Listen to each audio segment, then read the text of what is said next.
Azizlar, hozir biz Abdulloh ibn Abbos masjidini xonaqosiga kirdik. Bu yerda asrda ado etdik.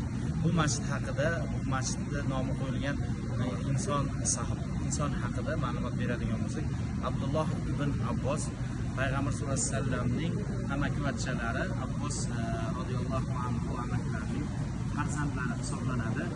Toifda 619-yil tug'ilib 686-yilgacha yashaganlar. Bu odam kim edi? Bu inson dastlab hadislarni to'plash haqidagi fikr egasi, islomgacha bo'lgan qatorot davri tarixini olimi, undan tashqari boshqa g'azot, Payg'ambar sollallohu alayhi vasallamning g'azotlari haqida ham mukammal ma'lumotga ega bo'lgan ulug' faqih olim bo'lganlar. Mana bu chiroyli masjid Toif xalqining, Toif shahrining bir faxri o'laroq mana shu joy ishlab turibdi. Hozir aytmoqchi bo'lgan qisqacha ma'lumotlarimiz shu. Foydali bo'lgan bo'lsa xursand bo'lamiz. Endi marhamat, ketdik. Endi mevalardan tatib ko'ramiz.